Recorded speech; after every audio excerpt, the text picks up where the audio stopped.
Hello, I'm Terri Broussard Williams, and welcome to another Salons that Inspire.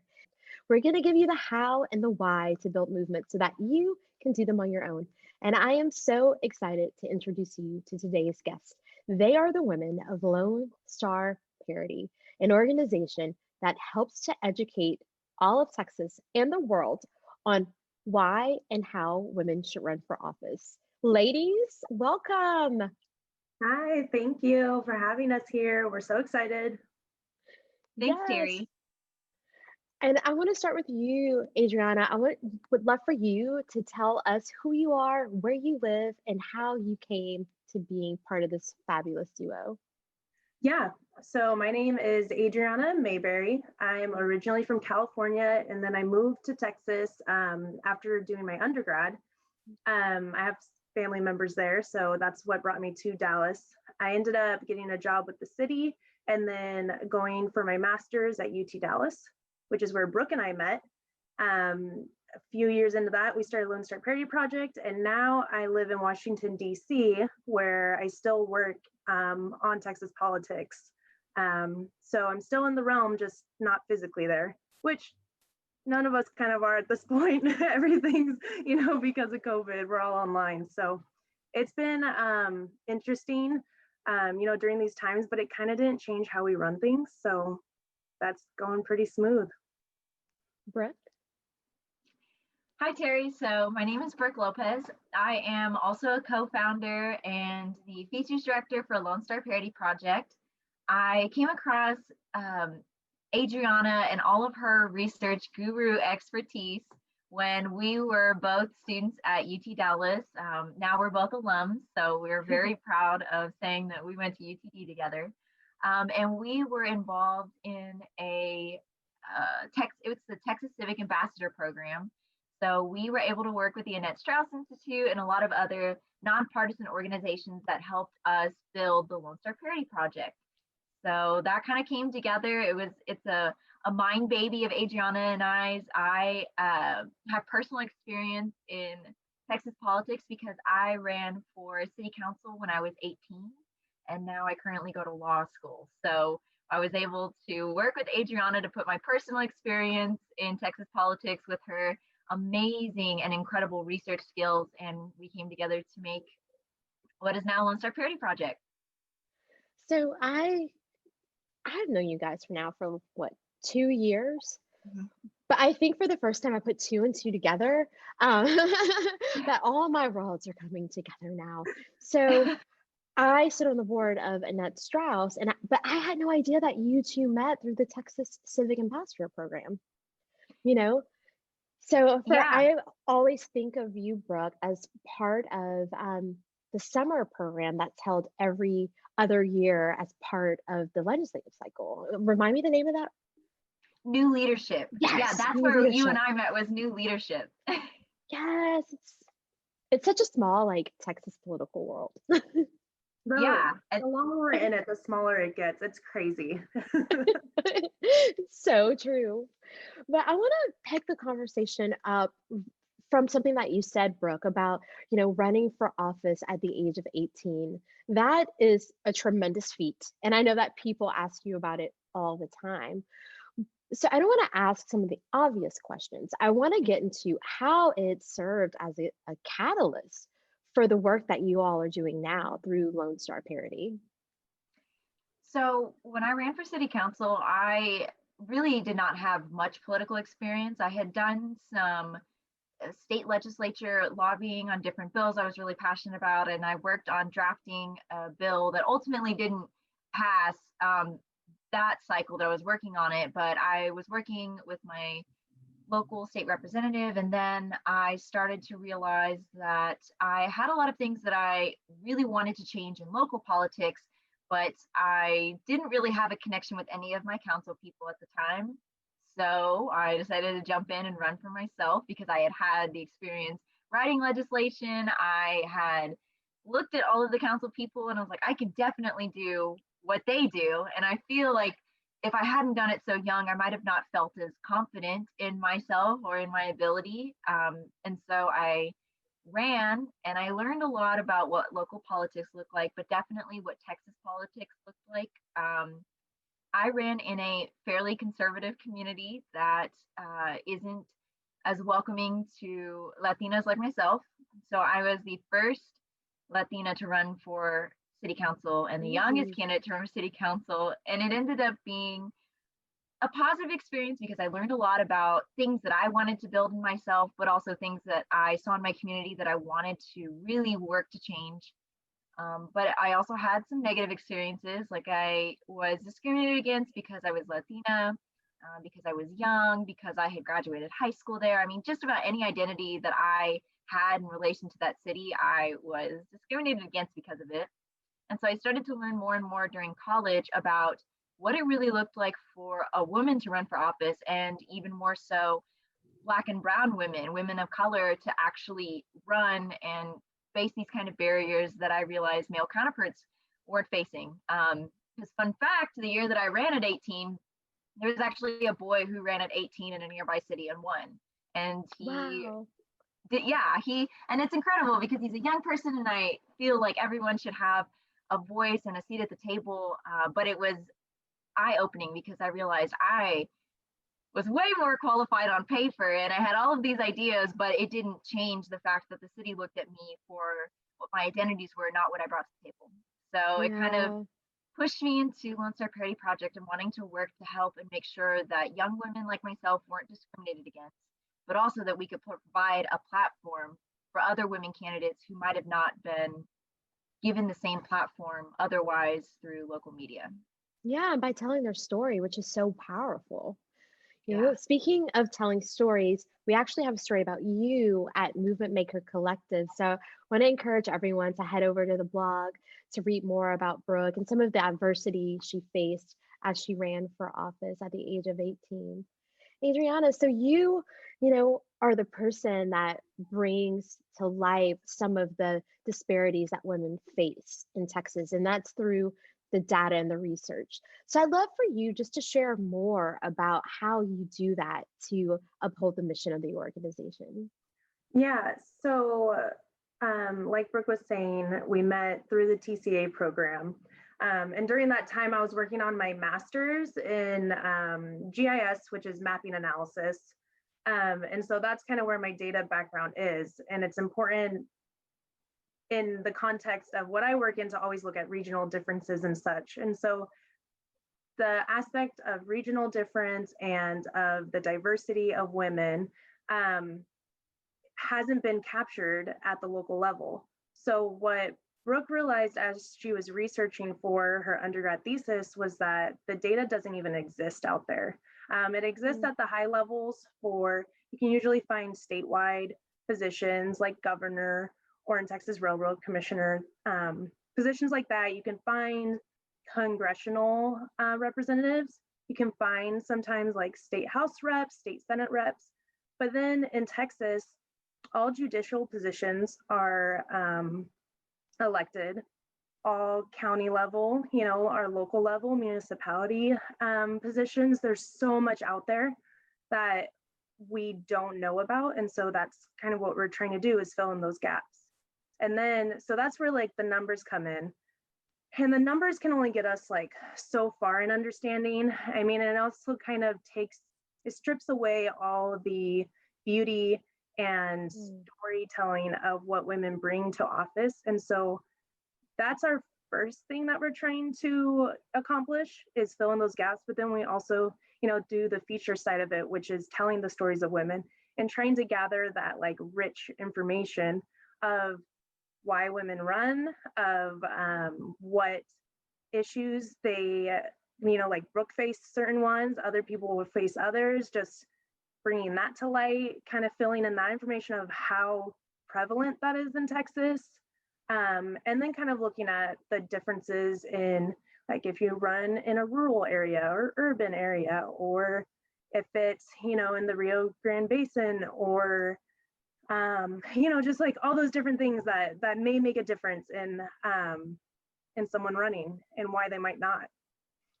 And you take a lot of that information and you put it into the State of Texas Women's Report. tell us a little bit about the report. What content do you have inside, and you know, what do you hope that people do with that information? Brooke, do you want to talk about the State of Texas Woman? Yeah, so I'll start it, but Adriana really is the heart and soul of it, along with our research volunteers. So the State of the Texas Woman Report is our biennial, so every other year, report that we like to put out typically after midterm elections or presidential elections, even though, of course, we are avid supporters of every single election, and where we kind of sum up what has happened in the last 2 years. So how many women have been elected? How many women filed to run for office?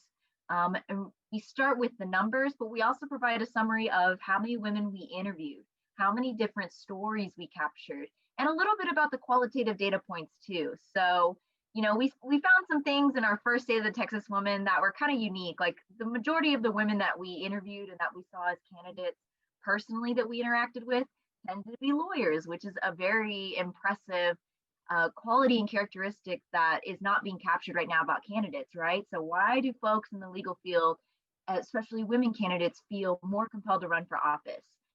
So just some qualitative data points like that. And we put it all together in a nice report where Adriana provides, along with her research team, all of the numbers behind how many women are running for office down to the county level. And where I, on the feature side, provide all of the impressive stories that we were able to provide and some of those qualitative data points that we would not have otherwise captured. And so we put it out in these reports, and Adriana can actually speak a little bit more about what our report has actually turned into. So we actually Yes, I want to know. Yeah, we actually have, been able to really expand the amount of information we can put into this report and some of the different avenues we can capture this information in, but also we have institutions now that want to share the information in our report and show it to others. So cool. Yeah, so when we started the State of the Texas Woman, it was kind of like we got the numbers in for the county level positions. And so we're like, okay, let's try and figure out like what the main points are that we're seeing, and just like interesting kind of ways to break it up, like why certain positions are filled more by women, why some have never had someone ran in them, breaking it out by county. This is all just the boring stuff behind how you get the I love it though. Yeah, I can get pretty wonky about all the numbers and what we do. But we started picking that stuff out and then made it into the State of the Texas Woman. But after that, we were in contact with Texas Women's University, who has a new center dedicated to women in politics. And so with that information that hasn't been collected at that level, they were interested in having our data as a digital map in an exhibit. So that was kind of a big breakthrough for us. Yeah, that to know that we are like the only ones collecting this data and interested in, and then finding out that others are interested in it. And so putting out in that, we really do feel like we're adding value to this important topic. Well, and I think it's so important for us, to track that journey, right? You all started at TCA, Texas Civic Ambassadors, really wanting to learn about Texas politics and how you might be that change agent in the community, to having an idea, that you could start a project that might be a catalyst for women, to run for office, or those who wanted to support women to see how they could. And then you created this report. So you went from building, right, to having an opportunity where others could amplify your work and your message, to now having the support of others, taking that information and data and making it, a map and part of a bigger exhibit. And so the work that you all do matters greatly, and you are truly building a movement for social good. So I really wanted to take a moment just to like talk about that journey, like spirit fingers. Thank you. And to, be honest, especially with the folks that might listen to these salons, we really did start with just Adriana and I. We started with the two of us. And funny story that I actually rarely tell is that when we started the Lone Star Parity project, I had just had gallbladder surgery, and I just graduated from my undergraduate. So I literally walked the stage a week after I had had my gallbladder removed. So I had a lot of downtime during this period where I didn't have school. I was in bed. And I was like, you know what? I want to do something with the information I found in my thesis, but I do not have the research techniques. I can be totally honest that I was like, I don't know where to pull information. I have no idea what to do, but I want to do something. And so Adriana and I were still in the Texas Civic Ambassador program at the time, and we both had individual projects, in fact. But we got together. I was like, look, you're amazing at research. We both go to UTD. I feel like we're both incredibly passionate about this. And we started working with the program on like this special side project, because she and I ultimately still had 2 additional projects, but we were like, this needs to be done. Yeah. I'm like, not surprised though. Well, and it was because, you know, we were on 2 totally different projects at the time. And so we went to the coordinator at the time of the ambassador program, who's actually now on our board of advisors. And we were like, we want to do something. We need help. We want it to be nonpartisan because we really want to get everybody's input. And that's really how it all actually came together. So it really started with 2 people who were very vested, and now it's turned into this nonprofit that we're out of. So let's take a moment again for more spirit fingers for going from project to nonprofit. But now you're at a place where you have an advisory board. You're able to take, money for grants and donations, and you have a team of women who are telling the stories of other women. And so, that's why we're here. This is called Salons That Inspire, because the work that you do not only will inspire other women to take that first step in starting a movement, but might inspire them to run for office. And you all have like this big announcement forthcoming about some licensing, right?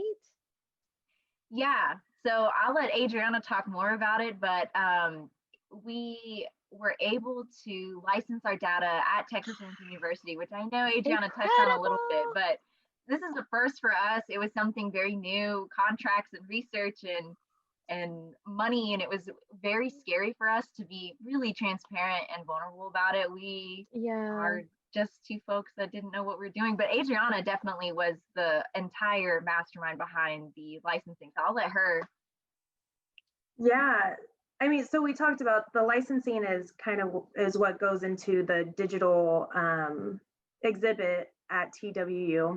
But like the interesting part to me, or kind of like where our story is about it, is like, we don't know what we're doing with contracts, but I did know enough like about data, and just like knowing that to have ownership of your data is important. And so from the get-go, I told Brooke, I was like, hey, we haven't, like, when they reached out to us about getting our data, I told her, I was like, we should look into a contract. We should look into what it means as like our own property. What's it called? It's an I word. Your intellectual property. Yeah. That stuff that can't be replicated by many. But it's kind of all those things of like, Brooke and I started this as a project, and we've always been like, wow, it would be incredible if this could be like the full-time thing that we do. I mean, I have a full-time job. Brooke has been in law school. This has all been a side project for us. But at the same time, we just continue to work on it in our spare time, just little by little, and it continues to grow. I never saw myself as someone who wanted to own a business or actually do it. And, it's just kind of like Brooke and I are well suited for each other, of that we take these different aspects. Brooke has done a lot of like the looking into how to become a nonprofit, all that kind of business stuff. We came up with a budget together, and it's kind of just like a lot of Googling and figuring it out and asking advisors and just people we trust to kind of guide us in what we don't know. So it's kind of all the nitty gritty things that you don't really think about, and how many different little skills that you pick up, or that you even had that you didn't know.